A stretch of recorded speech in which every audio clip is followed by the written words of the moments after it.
आहरिमान के अनुयायियों के लिए कर्टिस जोसेफ ने खुलेआम पुस्तक लिखी है जिसका नाम है black magic of Ahriman. Curtis Joseph की कुख्याति या उसके प्रशंसकों के मध्य विख्याति उसके काले जादू पर पकड़ और शैतानी ताकतों के साथ जोड़ने वाले रिचुअल्स में एक्सपर्टीज के कारण है। 260वें पृष्ठ में ब्लैक मैजिक ऑफ आहरिमान जो कर्टिस जोसेफ ने लिखी है उसके 260वें पृष्ठ में अपने शत्रुओं को मारने की विधि दी गई है जिससे शत्रु आहरिमान के समर्थकों के द्वारा बिना किसी शारीरिक हस्तक्षेप के केवल मांत्रिक बल से मार दिया जाए।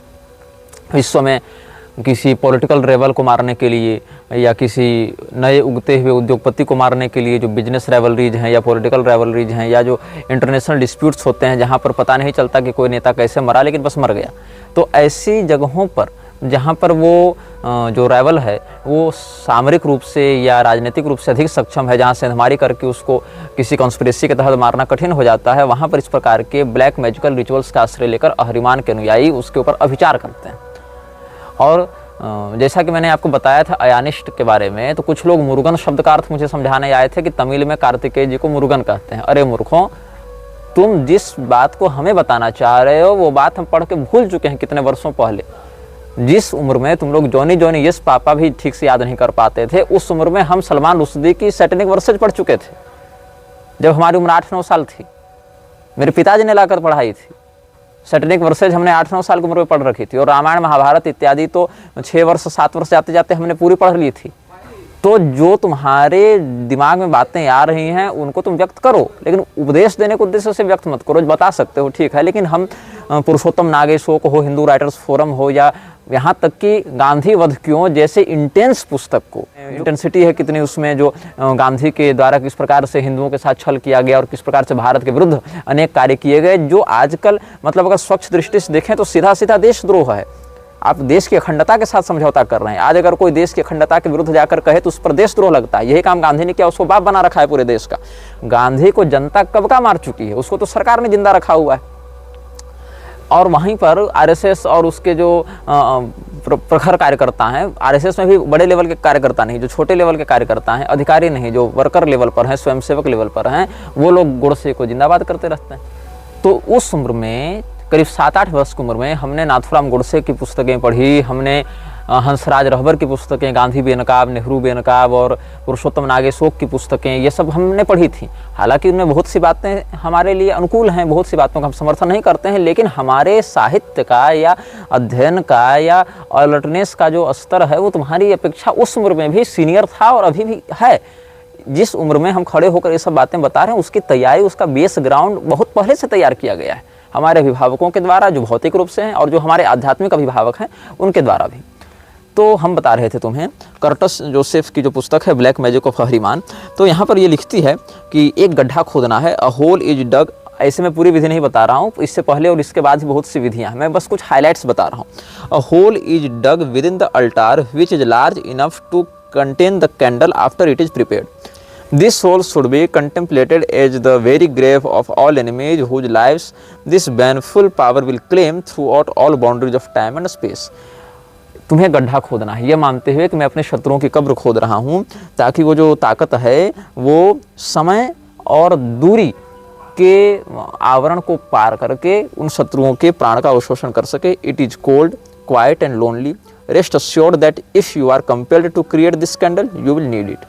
एक विशेष प्रकार की यहाँ पर मोमबत्ती बनानी है. Through this candle, the powers of the Druze can be consciously directed beyond their normal purpose of passive protection. By doing this, their power and intensity is greatly enhanced. ये सब बता रहे हैं. एक काले रंग के चूहे का बलिदान देने के लिए यहाँ पर कहा गया है. ऐसे तो यहाँ बिच्छू इत्यादि का भी बलिदान दिया जाता है, लेकिन ये जो बताया जा रहा है, a black rat must be obtained for the right. However, it will become a representation of your enemies. So, therefore, in essence, it is not the rat you are sacrificing.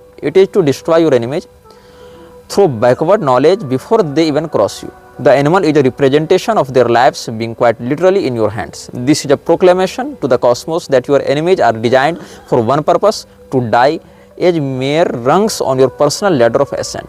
They are mere opportunities to exercise divine power. Their purpose is to be stepped on to reach higher levels of spiritual evolution. Ignite as much rage as humanly possible and cut the throat of the black rat, allowing the blood to flow over the prepared candle. Drop the lifeless body within the hole along with the candle and cover it with soil. At this point, the Drujanasu are stirred and conjured to house themselves within the candle. कुल मिलाकर भाव ये है कि अपने शत्रुओं का एक ही मतलब है इस दुनिया में, एक ही मकसद है, मर जाना। तुम्हारे शत्रु क्यों इस संसार में? ताकि तुम उन्हें मारकर अपने आप को उन्नत बना सको, इसके लिए वो है। वो तुम्हारी सफलता की सीढ़ियां हैं, ऐसा यहाँ पर बताया गया, प्रोक्लेमेशन किया गया है। और एक काले रंग के चूहे को अधिक से अधिक क्रूरता के साथ मारकर उसका गला काट के उसके खून से उस मोमबत्ती का अभिषेक करने के लिए कहा गया। और कहा द्रुजनासु नाम की जो देवी यहाँ पर है, उस नाम की जो शक्ति है, ये विशेष करके पारसियों में प्रसिद्ध है।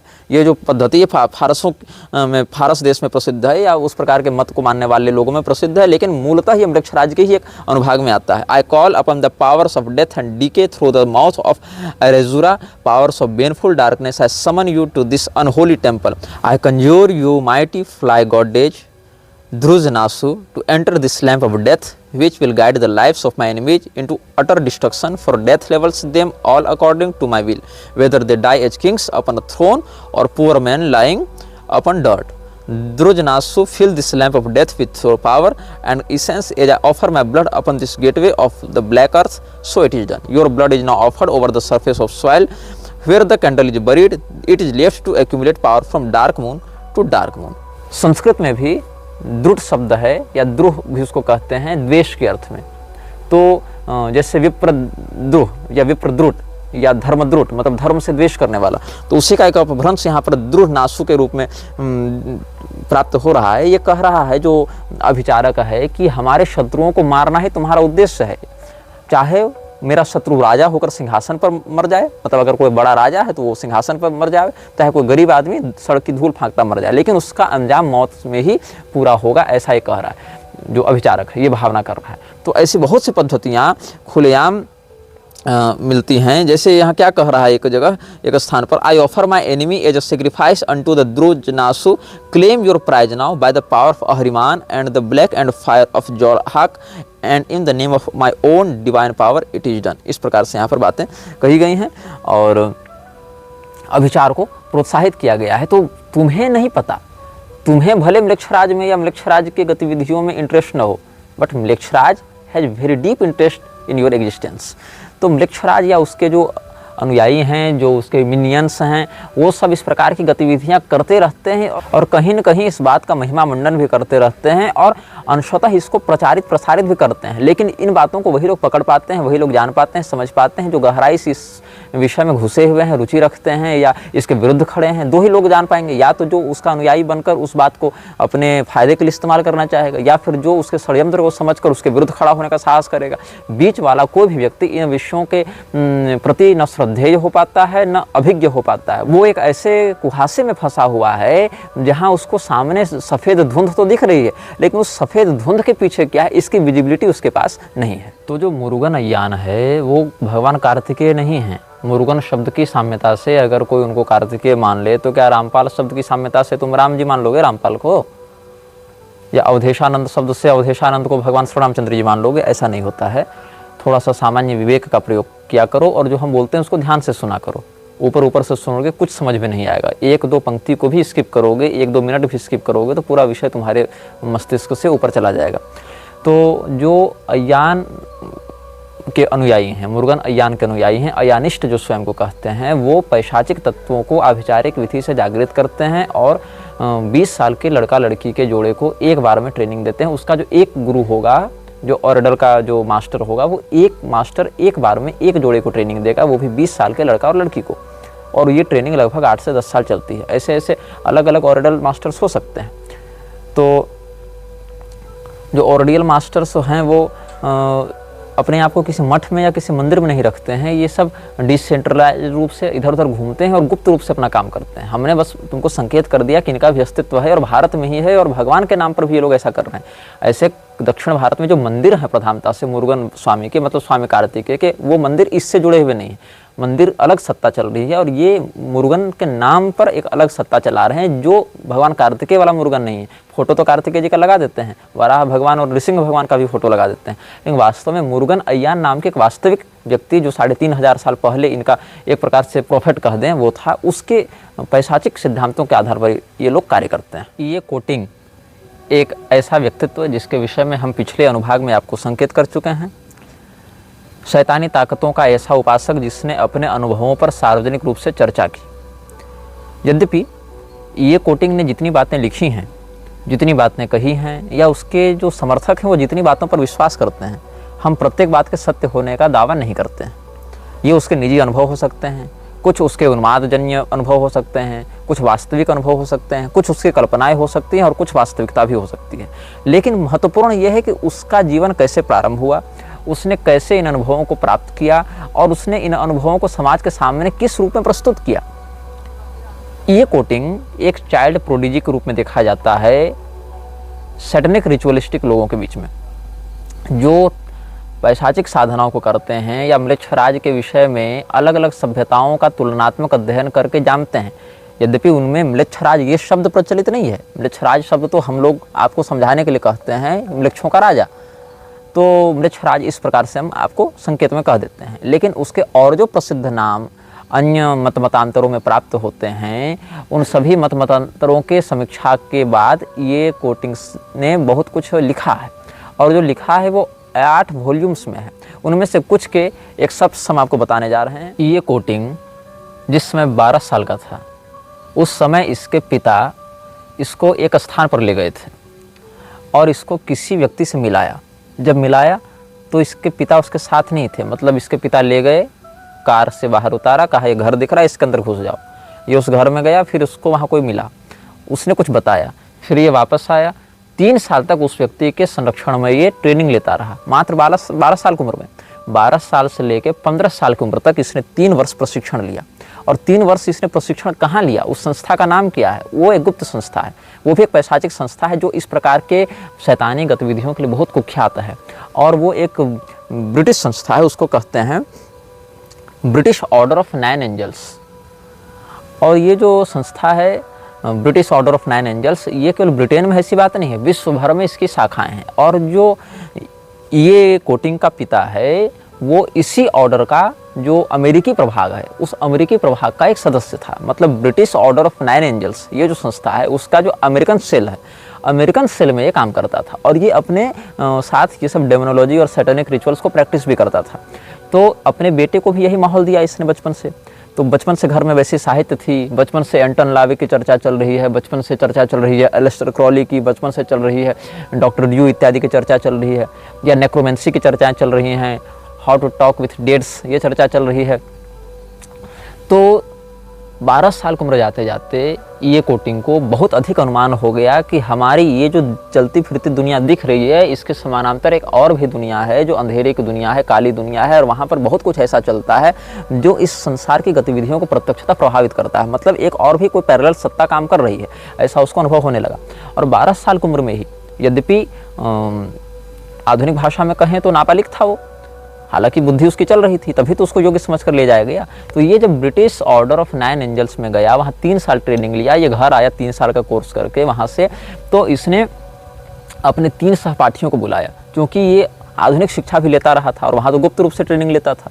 तो अपने 3 सहपाठियों को इसने बुलाया और उनके साथ बैठकर रिचुअल्स करने लगा। लेकिन वो रिचुअल्स जिस प्रकार के अनुभव को दिए, जिसमें एक तो इसका भाई भी था, तो जिस प्रकार के अनुभव इसको आने लगे, ये कहता है कि मुझे सुनाई पड़ती थी आवाज़ें, लेकिन मेरे दोस्तों को सुनाई नहीं पड़ती थी।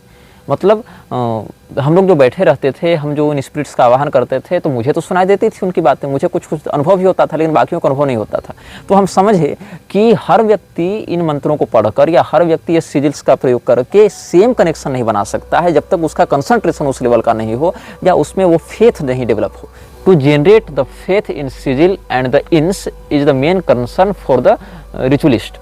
तो सिजिल आपके पास है, इन आपके पास है, आपके पास सारा माहौल है, आपको वैसे एस्ट्रोलॉजिकल स्थितियां भी मिल गई हैं, लेकिन जो फेथ डेवलप होना चाहिए उन तत्वों के प्रति, वो जो कंसंट्रेशन बनना चाहिए, वो जो बॉन्ड बनना चाहिए, अगर दोनों लोगों के बीच में बॉन्ड नहीं बनेगा तो फिर वो काम नहीं करेगा। तो 15 साल की उम्र तक इसने व्यक्तिगत अनुभव किया। 17 साल की उम्र में ये विशेष प्रशिक्षण लेकर इनको बुलाने का प्रयास करने लगा और 22 वर्ष की उम्र में ये सफलतापूर्वक पेमन को बुलाने में कामयाब हुआ। पेमन आया इसके पास, पेमन से इसने काम भी करवाया और उसका अनुभव भी इसने वर्णित किया है। मतलब 12 साल की उम्र से ट्रेनिंग लेते लेते इसको 10 साल लगे पेमन से कनेक्ट करने में। तो ऐसा नहीं कि मैं कोई वीडियो में बात बता दे रहा हूँ या इन बता दे रहा हूँ, सिजिल बता दे रहा हूँ, मुहूर्त बता दे रहा हूँ तो तुम उसको बुला लोगे। हाँ, अगर स्वयं उतने तामसी तत्व से जुड़े हुए तो हो सकता है तुमको उठा ले, लेकिन तुम में काबिलियत भी होनी चाहिए ना। तुम उसके किसी काम आने लायक तो बनो। वो क्या है, तुम्हारे लिए दौलत शोहरत औरत देने का माध्यम है क्या? नहीं, वो तुम्हारे ऊपर इन्वेस्ट कर रहा है। तो उसको लगना चाहिए मृच्छराज या उससे जुड़े लोगों को कि तुम्हारे ऊपर इन्वेस्ट करके उसको बेनिफिट होगा, अन्यथा तुम तो उसके लिए कीड़े मकोड़े हो। लाखों लोग रोज पैदा हो रहे हैं, लाखों लोग रोज मर रहे हैं। तुम्हें ऐसा क्या यूनिक है वो तुमको अपने अंदर समाहित करे, अपना अनुयायी बनाए, या तुम्हारे अनुयायी बनने से उसको क्या फायदा हो रहा है, तुम्हें क्या काबिलियत है, ये भी तो वो चेक करेगा, ये भी तो वो जांच पड़ताल करेगा। तो ये जो ब्रिटिश ऑर्डर ऑफ 9 एंजल्स है, इससे जब ये जुड़ा तो धीरे धीरे करके इसके अंदर से जो मॉरलिटी है, जो ह्यूमैनिटी है, वो दोनों समाप्त होते गए। न इसके जीवन में कोई नैतिकता बची, न इसके जीवन में मनुष्यता के प्रति कोई सहानुभूति बची। तो अब ये बन गया पूरी तरीके से शैतानी शक्तियों का एक समर्थक और प्रायोजक। लेकिन ये कोटिंग को ये नहीं पता था कि बचपन से इसके ऊपर एक दूसरी संस्था भी नज़र रख रही थी, और वो संस्था काम करती है दोनों के बीच में संतुलन बनाने के लिए। वो संस्था अच्छी संस्था ऐसी बात नहीं है, लेकिन वो एक स्टेबलाइजर है। क्योंकि अगर कोई भी व्यक्ति ये शैतानी ताकतों को बहुत ज़्यादा समन करता है, बहुत ज़्यादा इनसे कनेक्ट करना चाहता है, तो वो एक गेटवे को ओपन करता है, और उस गेटवे से वो जो बुलाया जा रहा है उसके अलावा बहुत कुछ ऐसी भी ताकतें आ सकती हैं जिनका आवाहन नहीं किया गया है। वो बस दरवाज़ा खुलने की प्रतीक्षा कर रही हैं, और दरवाज़ा खुलने के कारण वो प्रवेश कर जा रही हैं, और फिर उन शक्तियों को कंट्रोल करना बड़ा कठिन हो जाता है। मान लो कि तुम एक किसी न्यूक्लियर पावर प्लांट में काम कर रहे हो, और तुम्हारा उद्देश्य तो बम बनाकर लोगों को मारना ही है, लेकिन वहाँ पर भी एक रेगुलेटर होना चाहिए, एक स्टेबलाइजर होना चाहिए जो उस शक्ति को तुम्हारे विरुद्ध जाने से रोक सके। तो अपना जगाया हुआ भूत भी कई बार अपने विरुद्ध हो जाता है। जैसे कि मेरे जानकारी में एक साधक थे, वो साधक अब नहीं रहे इस धरती पर, मैं उनका नाम डिस्क्लोज नहीं करूँगा, बिहार के थे इतना बता दे रहा हूँ, और रिटायर्ड फौजी थे इतना बता दे रहा हूँ। तो वो मारण स्पेशलिस्ट थे, और कोई भी व्यक्ति जो उनके पास अपना केस लेकर आता था कि ये मेरा शत्रु है, इसको मार दीजिए, वो उसको मार देते थे। तो उनके घर में ये फौज से रिटायर होने के बाद बाबा बन गए, तांत्रिक बन गए, और इन्होंने बहुत कम उम्र में अच्छी सिद्धियां प्राप्त कर रखी थी, तो लोग इनके पास भीड़ लगाते थे। तो हुआ क्या कि एक बार कोई व्यक्ति, कोई क्लाइंट था इनका, इनके पास आया, बोले बाबा हमारा अमुक शत्रु है, अमुक बैरी है, उसको मार दीजिए। बाबा ने जो भी अपना मुहूर्त बताया, दान दक्षिणा बताई, सब उनको पेमेंट हो गया। तो बाबा अपने घर में 4 लोग रहते थे, एक बाबा, एक उनकी पत्नी, एक उनका बेटा और एक उनका नौकर। तो यही 4 लोग उनके घर में रहते थे, और अच्छी खासी खेती बाड़ी थी, और नाम से अधिक खौफ था उनका क्षेत्र में। और ये घटना के जो प्रत्यक्षदर्शी लोग हैं वो आज जीवित हैं और हमारे निजी परिचय में हैं। तो बाबा क्या हुए कि जब श्मशान जाकर अपनी क्रिया कर रहे थे, क्रिया करके लौटे तो देखे घर के बाहर भीड़ लगी हुई है, और घर के बाहर भीड़ लगी हुई थी। तो पूछे क्या हो गया, तो सारा जो समुदाय है, शोकाकुल है, रो रहे हैं, चिल्ला रहे हैं। जाकर देखते हैं तो आंगन में उनके बेटे की लाश पड़ी है। बेटा इकलौता था, बेटा मर चुका था। तो बाबा जो हैं, उनके सामने जो नौकर खड़ा था उसको उन्होंने खूब मारा, 10-5 थप्पड़ कस के दिए, और कहे कि तुमको उसको मारने भेजा गया था, मेरे बेटे को तुमने क्यों मारा। लोग सहम गए, डर गए कि ये अपने नौकर को क्यों थप्पड़ मार रहे हैं, नौकर की क्या गलती है, बेटा तो इनका खून बकते हार्ट अटैक से मरा है, या जो भी मान लीजिए ब्लैडर फट गया, जो फट गया, लेकिन ये नौकर को क्यों मार रहे हैं। तो नौकर एक बहुत ही शैतानी मुस्कुराहट के साथ क्या कहता है कि हम आपके वश में, आपकी मंत्र शक्ति से हुए थे, लेकिन आप इतना गलत प्रयोग कीजिएगा तो कभी न कभी तो हम आपसे बदला लेंगे। और ऐसा कह के लोगों के सामने वो जब वो गायब हुआ, तब लोग जो हैं, जो भी 15-20 लोग मोहल्ले के थे, उनकी धड़कनें बढ़ी कि ये तो नौकर नहीं था, ये तो बेताल था जिसको इन्होंने सिद्ध करके रखा था, और ये बेताल इनके घर में मनुष्य के रूप में रहता था। तो दिव्य संपदा और आसुरी संपदा दोनों कई बार भौतिक शरीर धारण करके आते हैं। जैसे कि बिहार में एक बहुत अच्छे साधक हुए जिनका नाम था श्रीमान विद्यापति, और विद्यापति बहुत अच्छे कवि हुए, विद्वान हुए, संस्कृत के भी और लोकगीतों के भी, और भगवान महादेव के बड़े अनन्य भक्त हुए थे। तो उनकी भक्ति से प्रसन्न होकर भगवान महादेव उनके यहाँ सेवक बनकर ही रहते थे, उगना नाम से। तो इनकी कथा बिहार में, मतलब जो भी अध्यात्म के क्षेत्र से जुड़े हैं, बच्चा बच्चा जानता है इनकी बात। तो मैं अधिक इनके ऊपर नहीं कहूँगा। आपको अगर अधिक जानना है तो विद्यापति जी के विषय में पढ़िए, जानिए, उनके भजनों का आनंद लीजिए, उनके जीवन से जो त्याग और भक्ति की जो बात है उसको ग्रहण करके सदाचारी बनिए।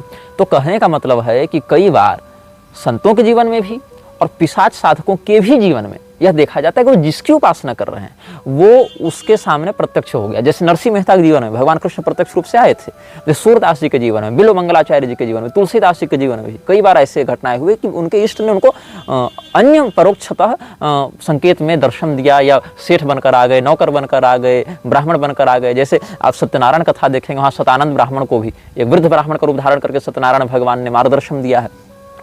तो केवल देवताओं में नहीं, पिशाचों में भी ऐसा होता है कि कई बार तो आपकी सिद्ध की हुई शक्तियाँ प्रत्यक्ष रूप धारण करके भी आपके यहाँ आती हैं। ऐसे ही एक साधक मेरे परिचय में और हैं, वो झारखंड की हैं, वो भी ब्राह्मण हैं और अभी वो जीवित हैं, मेरे निजी परिचय में भी हैं। वो श्मशान से एक शक्ति को जगाकर आ रहे थे घर।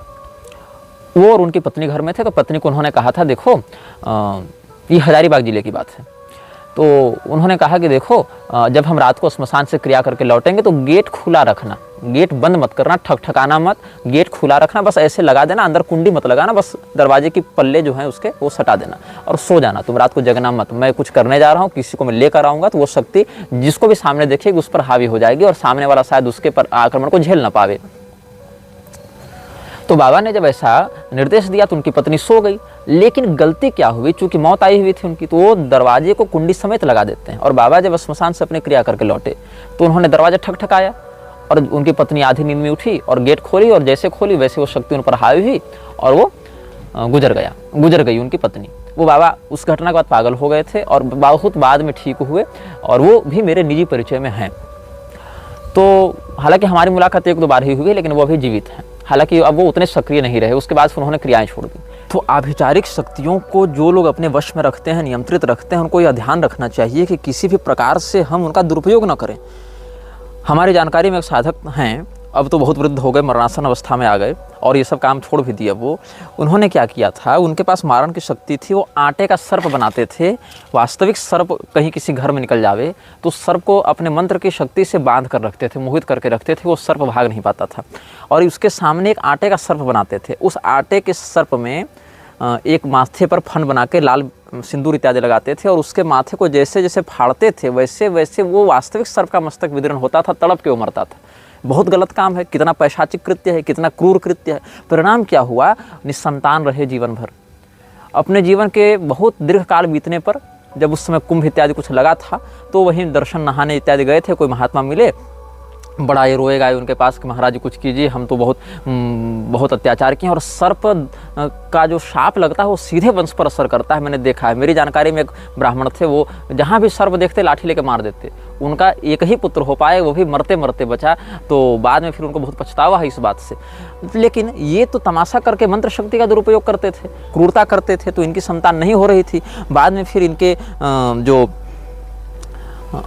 एक प्रकार से श्रद्धेय कहें जो साधु जी थे, उन्होंने कुछ बताया उपाय कि कहा कि चलो ठीक है, मैं अपनी तपस्या से तुमको एक वरदान देता हूँ, तुमको एक पुत्र हो जाएगा, लेकिन फिर उसके आगे तुम्हारा वंश नहीं बढ़ पाएगा। तो इनका एक पुत्र हुआ और वो भी पुत्र कोई सद्गुणी पुत्र नहीं हुआ, और उस पुत्र के भी फिर आगे कोई संतान नहीं हुई। ये तो आंखों देखी बात मैं बता रहा हूँ। तो कोई भी साधना हो, शक्ति हो, सिद्धि हो, उसका दुरुपयोग करना देर सवेर उस साधक के ऊपर बहुत बुरी तरीके से असर करता है। और जब वो असर करता है तो व्यक्ति फिर कहीं शरण नहीं प्राप्त कर सकता, क्योंकि अपना ही कर्म का अपना ही प्रारब्ध वो भोग रहा होता है। ये कानकुब्ज ब्राह्मण जो हमारे परिचय में हैं, उनके पूर्वजों की मैं बात बता रहा हूँ।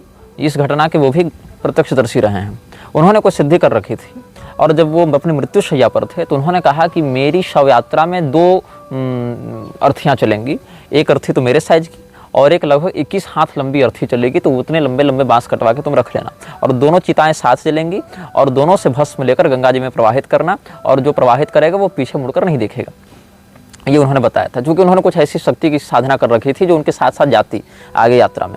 तो उनके कहे अनुसार ऐसा ही किया गया। जब वो गुजरे तो उनके साथ 2 अर्थियाँ चली, एक तो इनकी अर्थी और एक इनकी जो सवारी थी, जो उनका जो भी तामसी तत्व होगा जिसकी उन्होंने आराधना कर रखी थी, भूत बेताल ब्रह्म राक्षस कुछ होगा, वो भी उनके साथ जा रहा था। तो सब कुछ ठीक रहा। जब गंगा जी में विसर्जन की बात आई तो ये लोग 2 लोग गए थे, एक उनका बेटा और एक उनका दामाद। तो दामाद ने ही विसर्जित किया और उसके बाद बेटा तो वापस लौटे और दामाद आज तक वापस नहीं लौटे। तो ऐसा माना जाता है उनके परिवार में कि हो सकता है दामाद ने पीछे मुड़कर देखा होगा और कुछ उनके साथ अनहोनी हुई होगी, या कुछ वो विक्षिप्त होकर कहीं और निकल गए, या फिर उनके साथ कुछ हुआ। क्या हुआ ये वो लोग भी नहीं जानते हैं। लेकिन ऐसी घटना लगभग एक पीढ़ी पहले, 2 पीढ़ी पहले ही हुई थी। तो कई बार ये सब शक्तियाँ जब आती हैं, चाहे वो छोटे स्तर पर हों दैवीय संपदा में, चाहे छोटे स्तर पर हों आसुरी संपदा में, ये जो लोगों के ऊपर भूत प्रेत आते हैं या माता आती हैं और काली माता, भैरव बाबा और ये सब पर्चा सिद्धि और ये जो हनुमान जी और ये सब आते हैं ना, महादेव जी, ये हनुमान जी के पास इतना समय नहीं है और इतना मतलब नहीं है कि कौन व्यक्ति का अवैध संबंध कहाँ है और कौन व्यक्ति के ऊपर नजर गोजर कर दिया गया और किसकी पत्नी कहाँ रमण कर रही है, ये बताने के लिए हो रहा है। और ना महादेव जी के पास इतनी फुर्सत है कि लोगों के अंदर से भूत बेताल झाड़ते फिर और बैलेंस मंत्र से सबको ठीक करते चले।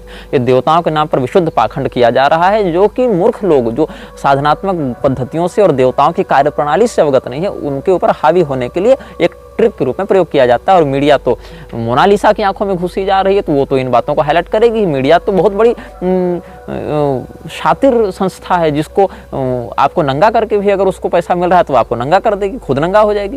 तो ये मीडिया की वास्तविकता है आज के समाज में। तो मैं बता रहा था आपको कि फिर ये आते हैं कि नहीं आते हैं लोगों के अंदर, तो 90% मामले उन्माद के होते हैं, 90% मामले वास्तविक नहीं होते हैं। अगर 100 व्यक्ति में भूत की संभावना है तो 90% लोग या तो नाटक कर रहे हैं या उन्माद कर रहे हैं। जैसे मेरे पास एक केस आया था, मैं आपको बता रहा हूँ क्या हुआ था उस केस में, और इस घटना से जुड़े लोग आज जीवित हैं और मेरे निजी परिचय में कानकुज ब्राह्मण है। क्या हुआ था कि आज से 1 साल पहले मेरे पास एक व्यक्ति का फ़ोन आया, उनका कोई दूर का रिश्तेदार बहुत बीमार था, प्रेत बाधा से ग्रस्त था। उसकी समस्या क्या थी कि वो उसकी गाड़ी अपने आप स्टार्ट होकर निकल जाती थी, और गाड़ी यहाँ लगाया, गाड़ी अपने आप स्टार्ट होकर और उसके बैठे हुए ही, मतलब वो ड्राइवर सीट पर बैठा है लेकिन गाड़ी का कंट्रोल किसी और के पास है, वो चली जाती थी उसकी गाड़ी करीब आधा किलोमीटर दूर, या फिर किसी विशेष स्थान पर जाकर रुकती थी और उसको कुछ परछाइयाँ दिखती थी, सरकटी परछाइयाँ दिखती थी। तो उन लोगों ने क्या किया, बहुत जगह झाड़ फूँक करवाए, काम नहीं बना, तो हमसे संपर्क किया। हम उस समय क्षेत्र में नहीं थे और हमने कहा कि झारखंड की बात है, तो हमने कहा देखिए मैं तो अभी झारखंड में हूँ नहीं, जब मैं आऊँगा तो देखूँगा, लेकिन मैं ये सब करता नहीं हूँ, ये मैं बता दूँ। उन्होंने कहा चलो ठीक है, आप आएंगे तो बताइएगा लेकिन जल्दी आइए। तो मैं फिर 1-2 महीने के बाद झारखंड गया, तो मैंने उनको कहा कि देखो मैं आ गया हूँ, आप लोग आकर मिल लीजिए, क्या बात है। तो वो लोग आकर मिले भी।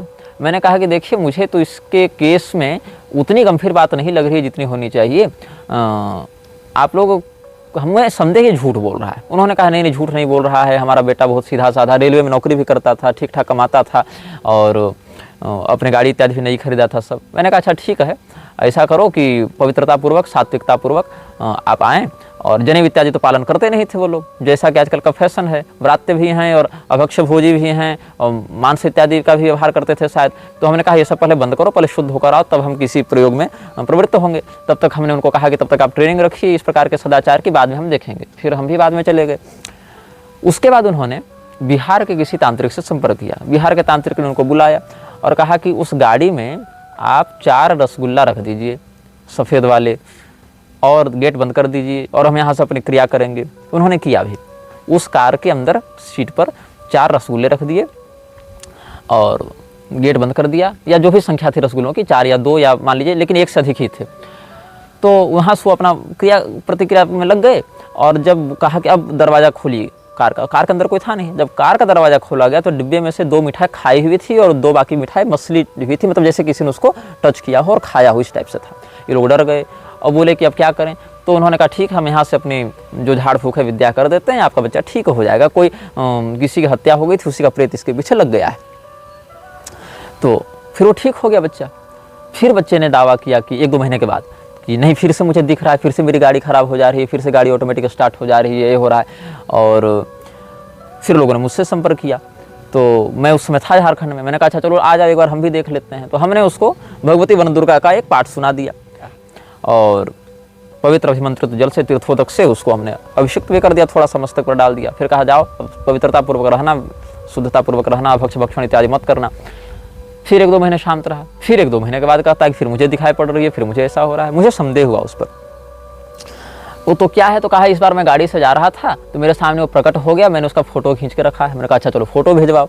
फोटो भेजवाई गई तो इंटरनेट से किसी जगह का वो AI या किसी प्रकार का एडिटिंग किया हुआ इमेज था। मैंने कहा ये फोटो तो 4 साल से वायरल चल रहा है, तुमको यही सेम कैसे दिख गया, सेम लोकेशन में तुम कर क्या रहे थे, दिन में मुझे उस लोकेशन में ले जाकर दिखाओ। जैसे जो पेड़ है, जो गांव है, जो गली है, जो खेत है, उस जगह पर तो हमको ले जाकर दिन में दिखाओ कि इसी जगह पर दिखा था, यही हम फोटो खींचे थे, देखो। तो उसका झूठ पकड़ा गया। हुआ क्या था कि वास्तव में पहले कुछ प्रेत बाधा रही थी उसके साथ, लेकिन वो जो बिहार वाले तांत्रिक थे वो ठीक कर चुके थे। लेकिन उसको लगा कि हमको सिंपैथी मिल रही थी परिवार से, हमको तो परिवार में कोई कुछ कहता नहीं था, मस्त अपनी जिंदगी कट रही थी प्रेताविष्ट के नाम से। तो जब तक प्रेत का प्रकोप था तब तक तो लोग बड़ा वीआईपी ट्रीटमेंट दे रहे थे, मेरा बेटा, मेरा सोना, इसको कुछ हो न जावे, सारे लोग उसका काम कर रहे हैं, सारे लोग कर रहे हैं। अब प्रेत छूट गया तो फिर से इसको काम पर जाना है, फिर से नौकरी पर जाना है, फिर से इसको मेहनत करनी है, फिर से सब कुछ करना है। तो इसको लगा कि इससे बढ़िया तो प्रेत ही हमको पकड़ा हुआ था, तो फिर वही नाटक शुरू कर दिया। तो कई बार ऐसा होता है कि ज़्यादा शातिर दिमाग वाले लोग इस विषय में झूठ भी बोलते हैं, उन्माद भी होता है, बहुत लोगों का पागलपन भी होता है, मानसिक रोग भी होता है। लेकिन 10% बातें बिल्कुल यथार्थ होती हैं, सच होती हैं, उनमें कोई संदेह नहीं किया जा सकता। क्रॉस वेरीफाई कर सकते हैं उन बातों को, और उन बातों को मतलब पकड़ना बहुत सूक्ष्म प्रज्ञा और अंतर्दृष्टि का विषय होता है। तो मेरी जानकारी में छत्तीसगढ़ के एक ब्राह्मण हनुमान जी का आवाहन नख पर करते हैं और नाखून पर करते हैं, और उनसे उनका दर्शन करके पूछते हैं तो आते कौन है, क्या साक्षात वही पवन तनय हनुमान जी आते हैं? नहीं, हनुमान जी के विभाग में बहुत से छोटे छोटे पार्षद होते हैं। प्रत्येक देवता के विभाग में हजारों हजार छोटी शक्तियां होती हैं, उनमें से कोई एक शक्ति मंत्र के बल से भेज देते हैं कि देख लो इनका काम कर लिया करना। लेकिन वो शक्ति जो भी होती है उसका यूनिफॉर्म वैसा ही होता है, जिस डिपार्टमेंट में काम करोगे वैसा ही होगा। अब चाहे हवलदार हो चाहे डीजीपी हो, लेकिन वर्दी तो खाकी ही पहनेगा।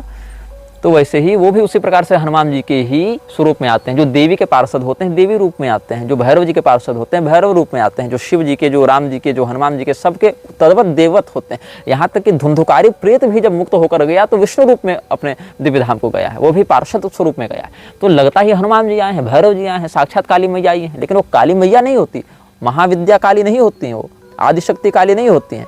आदिशक्ति काली के अधीन काम करने वाली बहुत छोटी कोई क्षुद्र शक्ति होती है, लेकिन स्वरूप वैसा ही देवी का होता है। तो लोगों को लगता है कि ये तो साक्षात वही काली, मेरा तो सीधे वहीं से कनेक्शन हो गया, लेकिन ऐसा नहीं होता है।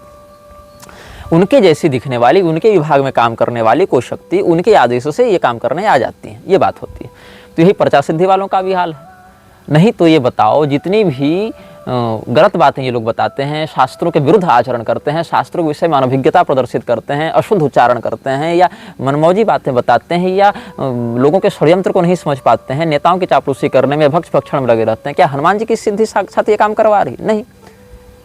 जो ज्ञानेनाम अग्रगण्यम है उनका सिद्ध साधक तो सर्वशास्त्रवेत्ता हो जाएगा ना, उसको भागवत का पहला श्लोक पढ़ाने नहीं आ रहा है, कैसे ज्ञानेनाम अग्रगण्यम की सेवा की? अरे तुलसीदास जी के ऊपर वास्तविक विशुद्ध हनुमान जी की कृपा थी कि मतलब ऐसी ऐसी दिव्य रचना उन्होंने कर दिया कि ग्रामीण भाषा में लिखते वो मंत्र का प्रभाव दिखाने लगा। ये विद्या होती है, ये साधना होती है कि वो जो एक चौपाई लिख दी, एक दोहा लिख दी, वो कितना मंत्रवत जागृत हो गया, ये वाक सिद्धि हो जाती है ना, वो तो शब्द ब्रह्म उनके जिह्वा में प्रतिष्ठित हो जाते हैं।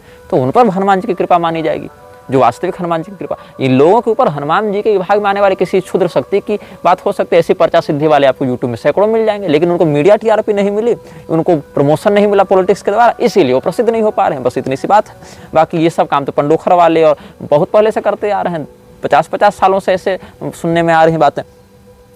तो हम आपको बता रहे थे एक व्यक्ति के बारे में जो छत्तीसगढ़ में ही है, 2 व्यक्ति बल्कि, वो नखदर्पण इत्यादि से हनुमान जी की शक्ति का आवाहन करके और उस प्रकार का कार्य करते हैं। एक हमको मेरे निजी परिचित में मिले, उन्होंने अरबी फारसी के मंत्रों से किसी शक्ति की आराधना कर रखी थी, अपने किसी गुरु से प्राप्त करके। वो पीर शक्ति की, वो चिमनी, लैंप की चिमनी में वो आते थे, और आते थे तो क्या हुआ था कि जो बुलाता था उसको नहीं दिखते थे, जो आवाहक उसको नहीं दिखते थे, उसके किसी मीडियम को दिखते थे।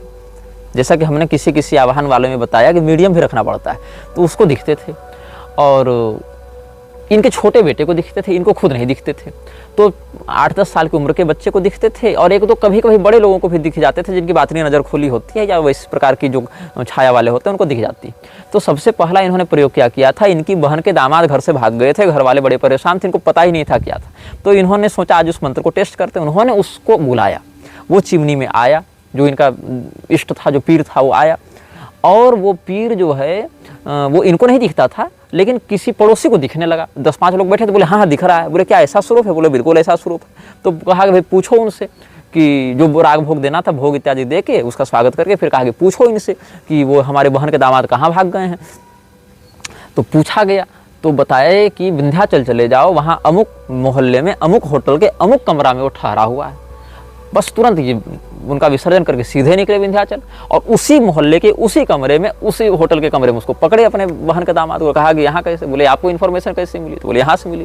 उसके बाद से उनको पता नहीं था कि मेरी शक्ति एक्टिवेट हो गई, उन्होंने बस कोई विकल्प नहीं दिख रहा था कैसे पता करें, तो टेस्ट कर दिया और टेस्ट कामयाब रहा उनका। मंत्र तो पहले सिद्ध किया हुआ था, कभी टेस्ट किए नहीं थे। अब लगने लगा दरबार, आने लगी भीड़, और बगल के गाँव में हो गई थी एक हत्या। जिनकी हत्या हुई थी वो मेरे पिताजी के अच्छे मित्र थे। तो उनके कुछ इष्ट मित्र आए इनके पास, कहा कि भाई बताओ कि हत्यारा कौन है। अब इन्होंने सोचा कि अगर हत्यारे का पता बता देते हैं तो हत्यारा भी तो बगल के गांव का है, वो भी तो मेरे ऊपर आक्रमण करेगा, क्योंकि ये लोग फिर जाकर हत्यारे को पकड़ेंगे, और अगर नहीं बताते हैं तो फिर ये लोग कहेंगे कि दुनिया को बताते हो, हमारी मदद नहीं करते हो। तो इन्होंने कहा कि भाई हमारी जो शक्ति है वो हमारे पास अब नहीं आती, क्योंकि मध्यम मार्ग निकालना है, और ये कारण था कि इनकी शक्ति धीरे धीरे क्षीण भी हो गई। तो बहुत बाद में किसी समय मुझे भी कुछ आवश्यकता पड़ी, तो हमने कहा कि आप जरा बताइए इसमें क्या होना चाहिए। तो उन्होंने कहा वो शक्ति हम नहीं बुलाते। क्यों? क्योंकि बीच में एक बार बुलाए थे तो इनके छोटे बेटे को शक्ति दिख रही थी, वो इनका जो पुत्र है वो जब विसर्जित की शक्ति तो शक्ति जा नहीं रही थी, इनके बेटे को लगातार देख रही थी, और इनका बेटा डर गया, 5-7 दिन बीमार जैसा रहा, बहुत ज़्यादा ये डर गया, क्योंकि वो शक्ति भेजने पर भी नहीं जा रही थी, इनके बेटे को ही देख रही थी, इनका बेटा उसको देख रहा था, तो फिर वो शक्ति बुलाना छोड़ दी। तो ऐसी कई शक्तियाँ हैं जो पीरवाणी तंत्र में है, मुसलमानों के साथ कनेक्ट करती हैं, लेकिन वो हिंदुओं के बुलाने पर भी आ जाती हैं। जैसे मनुष्य जाति में जन्म लेने मात्र से कोई व्यक्ति ब्रह्मवेत्ता नहीं हो जाता, वैसे मर जाने मात्र से कोई प्रेत पिशाच की योनि में चला जावे तो वो भी ब्रह्मवेत्ता नहीं हो जाता है। जैसे मनुष्य होने पर भी देवी देवता के बारे में आप कितना जान रहे हैं, वैसे ही पिशाच भी देवी देवता के बारे में या लोक परलोक के बारे में बहुत अधिक नहीं जानते। और मनुष्य में भी बहुत से लोग भगवान के विषय में बहुत कुछ जानते हैं, वैसे पिशाचों में भी बहुत शक्तियाँ बहुत कुछ जानती हैं।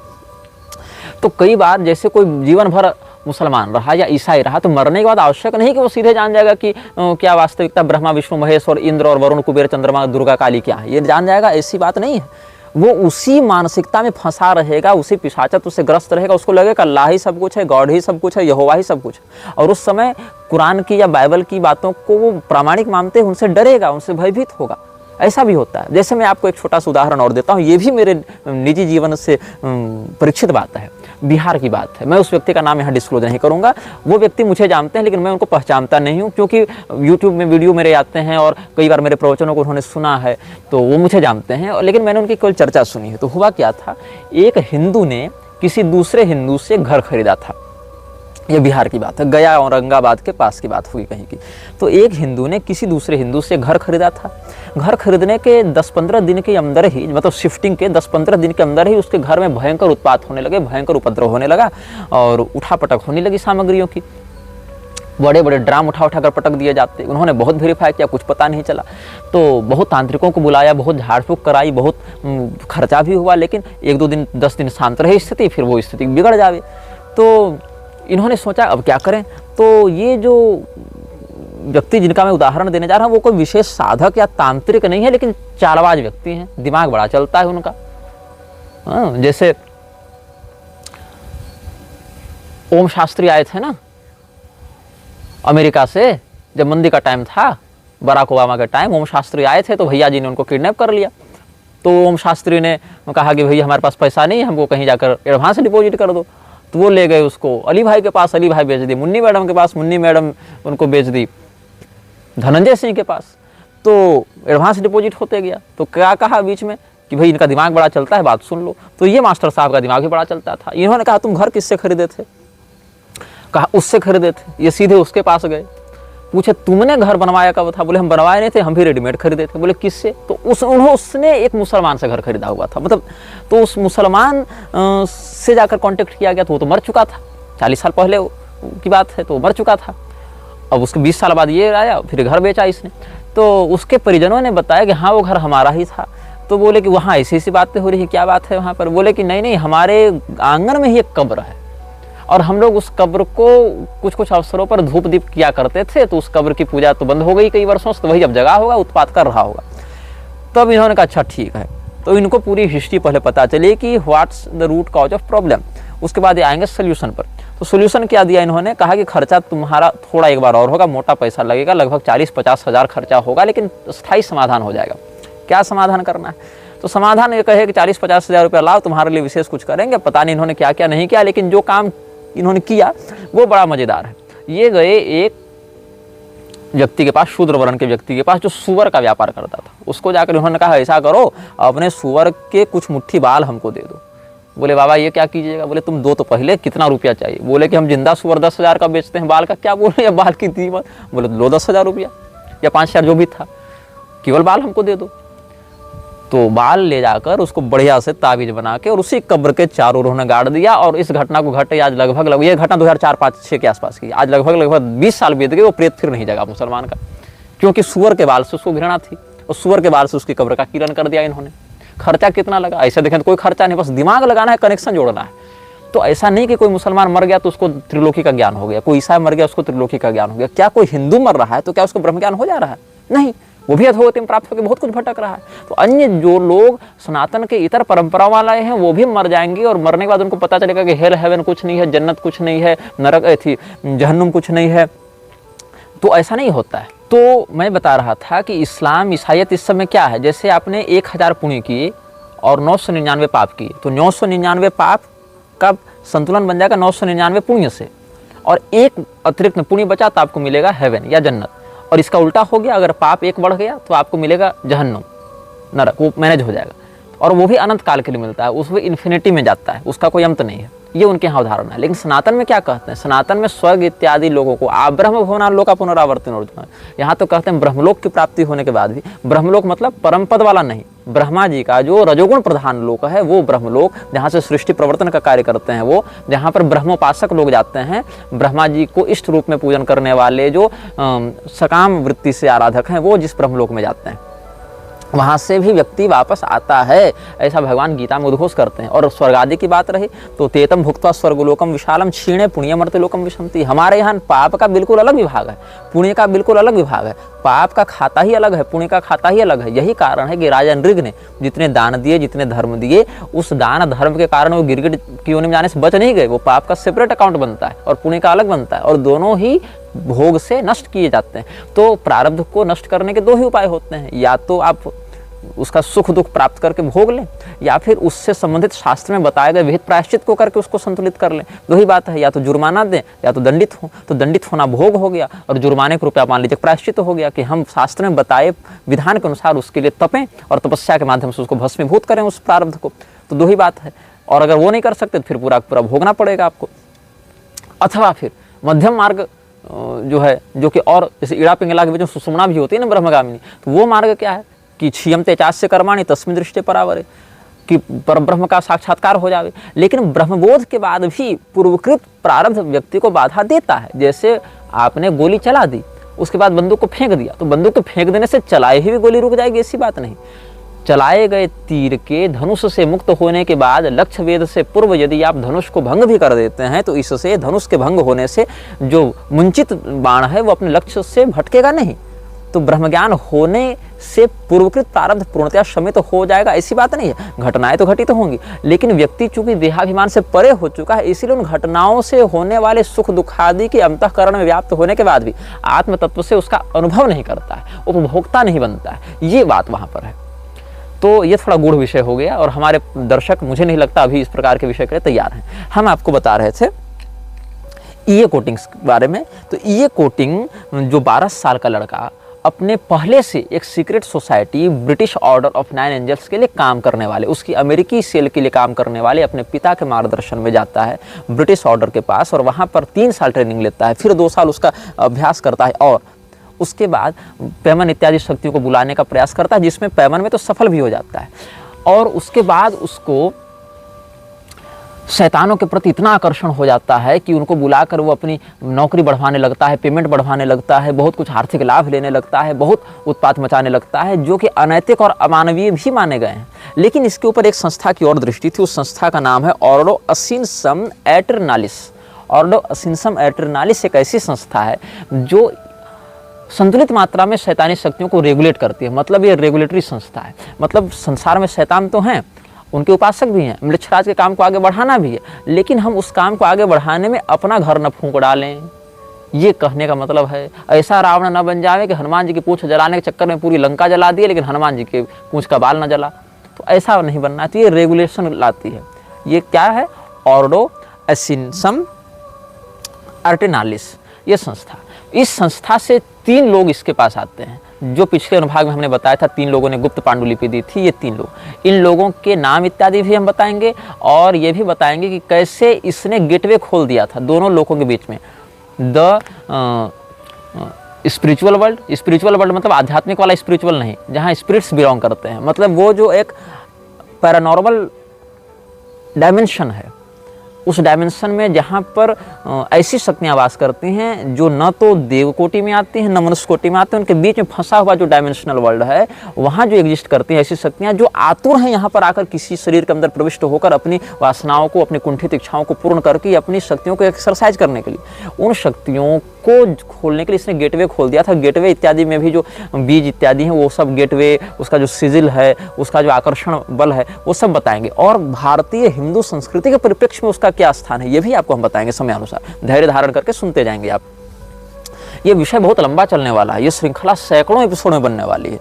और मैं अगर ये चैनल बंद नहीं हुआ तो मैं बहुत कुछ आपको ऐसा बताऊंगा कि इस दुनिया को देखने का आपका नजरिया बदल जाएगा। फिर आप समझ पाएंगे कि निग्रहाचार्य की दृष्टि से दुनिया कैसी है और क्यों निग्रहाचार्य बड़े बड़े लोगों से पंगा लेने में डरते नहीं हैं, क्यों निग्रहाचार्य इन लोगों को धिक्कारने में या इनके अधर्म का विरोध करने में कंपित नहीं होते हैं। क्योंकि मेरी जो दुनिया को देखने की दृष्टि है, मैं जिस बात को जान रहा हूँ, मैं जो लेयर्स देख रहा हूँ इस दुनिया में, मेरी नज़र में जो परत बनी हुई इस दुनिया में, उन परतों को जब आप समझने लगेंगे तब आप समझेंगे कि ये जो घटना घटित हुई इसके पीछे कारण क्या है। यहाँ पर एक डेवलपमेंट कॉरिडोर आया तो उसके पीछे कौन सी एंटिटी काम कर रही थी, यहाँ इस पेड़ को उखाड़ा गया तो कौन सी एंटिटी काम कर रही थी, यहाँ इस यूनिवर्सिटी को रखा गया तो इस यूनिवर्सिटी की रचना के कारण और निवारण या परिणाम पर क्या नजरिया है। तो इससे आपका पूरा का पूरा जो लर्निंग प्रोसेस है, जो अभी तक आप करते आए हैं, वो अनलर्न होना प्रारंभ हो जाएगा। पहले तो आप जो लर्न कर चुके हैं उसको अनलर्न करना सीखें, तभी आप नई बातों को जान पाएंगे और दुनिया को देखने का जो नज़रिया हमारा है उससे आप कनेक्ट कर पाएंगे, समझ पाएंगे कि आखिर मैं चाहता क्या हूँ और मैं इतना कुछ कर क्यों रहा हूँ। तो ये जो संस्था थी ऑर्डो असेंशम एटर्नालिस, इससे जुड़े हुए लोगों ने इसको संपर्क किया, इसको कहा कि देखो तुम जो कर रहे हो वो असुरक्षित है, अनरेगुलेटेड है, इससे तुम बहुत बड़े विनाश चक्र को जन्म देने जा रहे हो जिसका अंदाजा तुमको भी नहीं है। तो हम तुमको पद्धति बताएंगे, हम तुमको रेगुलेट करेंगे, तुमको इन शक्तियों को संतुलित करना सिखाएंगे जिससे तुम काम कर सको। जैसे शुक्राचार्य जी राक्षसों के गुरु हैं लेकिन स्वयं राक्षस कभी नहीं बने, राक्षसी वृत्ति से प्रभावित नहीं हुए। और शुक्राचार्य जी कभी भी वर्णाश्रम विरुद्ध जाकर, वेद विरुद्ध जाकर राक्षसों को उकसाते नहीं। क्यों? उन्होंने संतुलित रखा है अपने आप को। तो कैसे इन शक्तियों के साथ डील करते हुए पर भी पद्मपत्र एवं भसा वाले भाव में तुम रख सकते हो, ये बात ये कोटिंग्स को इस संस्था के रेगुलेटर्स ने बताई। और उसको चाइल्ड प्रोडिजी के रूप में देखते थे, बचपन से इस पर ये नजर रखे हुए थे कि ब्रिटिश ऑर्डर ऑफ 9 एंजल्स में जुड़ा हुआ ये व्यक्ति इतनी काबिलियत रखता है कि ये गेटवे को खोल सके, तो इसको अपने नियंत्रण में रखना है। और सौभाग्य से ये कोटिंग को समय रहते इन लोगों ने बचाया और उसकी शक्तियों के असुरक्षित विस्तार को रोका और उस ये कोटिंग के जो ताकतें थीं उनको संतुलित करने में लगाया। और ये कोटिंग ने हिंदू धर्म और भारतीय संस्कृति का भी बड़ा गहरा अध्ययन किया।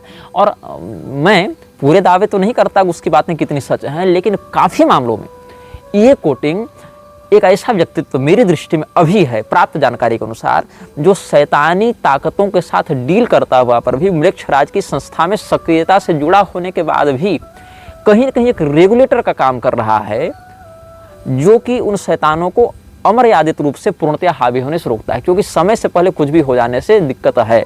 जैसे आप घर बना रहे हैं और घर बनाने में आपको पानी भी पटाना है, आपको कहीं गर्मी का भी प्रयोग करना पड़ेगा, कहीं वायरिंग भी करनी पड़ेगी। लेकिन जब आप तार से वायरिंग कर रहे होते हैं और प्लास्टर में पानी पटा रहे होते हैं, दोनों एक साथ नहीं होने चाहिए। वहाँ रेगुलेशन होना चाहिए कि आखिर जो तार गया है जिसमें विद्युत दौड़ रहा है और जो हम पानी का यहाँ बौछार, पानी की बौछार मार रहे हैं, दोनों में कनेक्शन न हो, नहीं तो बहुत ज़्यादा उपद्रव हो जाएगा। तो सिस्टमेटिक तरीके से काम करते हैं।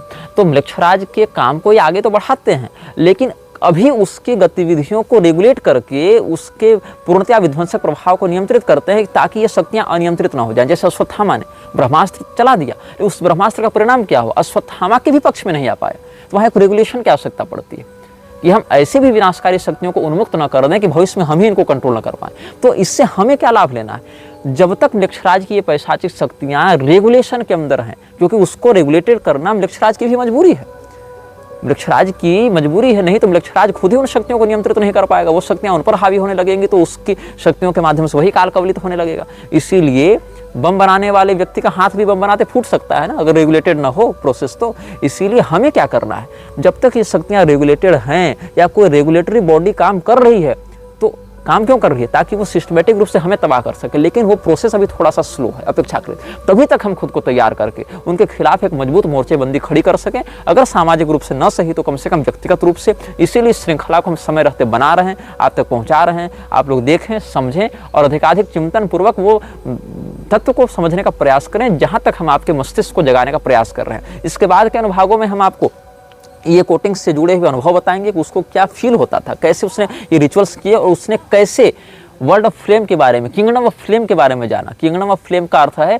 तो ज्वाला का साम्राज्य है, उसके विषय में उसने कैसे जाना, उसके कितने लेयर्स हैं, उन लेयर्स के कितने अधिकारी वहां काम करते हैं, उन सब के विषय में हम आपको अगले अनुभागों में बताएंगे। और ये ही बताएंगे इस पृथ्वी में धर्म की धुरी को धारण करने वाले जो गाय हैं, वेद हैं, ब्राह्मण हैं, पतिव्रता स्त्रियां हैं, इनको सिस्टमेटिक रूप से, क्रमिक रूप से नष्ट करने में मृक्षराज कैसे सक्रियता से लगा हुआ है, कैसे हमारी वैदिक मर्यादा, हमारी गौ सेवा, हमारी स्त्रियों में पातिव्रत्य, हमारे ब्राह्मणों की मर्यादा को नष्ट करके पूरे धर्म को जड़ से खोखला करने का वह प्रयास कर रहा है। यह वीडियो जल्द ही हटा दिया जा सकता है। कृपया थर्ड पार्टी ऐप्स का उपयोग करके डाउनलोड करें। आप इस वीडियो को अपने चैनल पर फिर से अपलोड भी कर सकते हैं।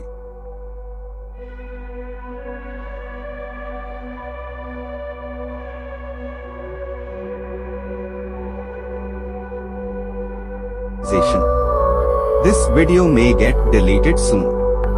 Please download using third-party apps. You may also re-upload this video on your channels. Thank you.